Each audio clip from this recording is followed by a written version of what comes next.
Bon, quoi qu'il en soit, Monsieur le Président, mes chers collègues, effectivement, vous l'avez dit, cette motion concerne les subventions Laissons parler régionales. Monsieur Guéry. Sinon, je vais me faire houspiller encore par Pas par Madame moi. Diaz. Non, pas par Mais pas par Monsieur Guéry, parce que on l'aime bien ici. Bon, je disais donc que cette motion concerne les subventions régionales, puisque le 30 septembre dernier, une subvention de 100 000 € a été attribuée à SOS Méditerranée, organisation dont les actions présentées sous couvert d'aide humanitaire suscitent de vives interrogations. En facilitant les traversées maritimes illégales, cette ONG contribue directement à l'activité des réseaux de passeurs dont le cynisme alimente un véritable commerce de la misère humaine.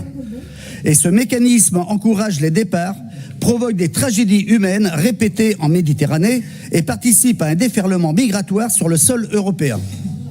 En 2021, pas moins de 116 collectivités territoriales ont financé SOS Méditerranée pour un montant total de plus d'1 million d'euros.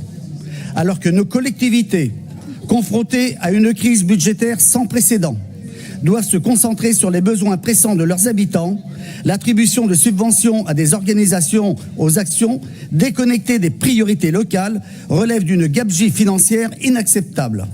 Il est donc de notre devoir, en tant que représentants des intérêts régionaux, d'assurer une gestion responsable et rigoureuse des finances publiques. Dans un contexte de tensions économiques et sociales croissantes où chaque euro est compté, il est inacceptable que l'argent des contribuables serve à financer des organisations dont les actions relèvent d'un agenda politique national déconnecté, souvent porté par des courants d'extrême gauche.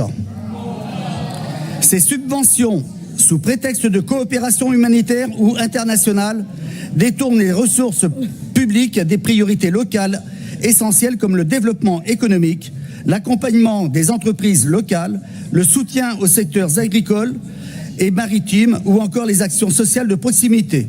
Par ailleurs, la décision du Conseil d'État du 13 mai 2024 a reconnu le caractère militant de certaines organisations comme SOS Méditerranée,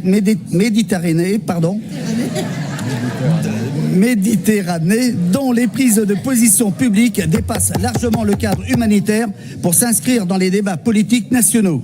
Les collectivités ne sauraient, par leur financement, devenir complices d'un système qu'instrumentalise la misère humaine à des fins idéologiques. En Nouvelle-Aquitaine, les attentes des habitants sont claires. Ils exigent que leurs impôts servent à des projets concrets, en lien direct avec leurs besoins quotidiens et avec l'amélioration des conditions de vie sur nos territoires. Monsieur le Président, nous vous demandons donc de réguler strictement l'attribution des subventions pour garantir qu'elles répondent exclusivement à un intérêt public local avéré. Je vous remercie.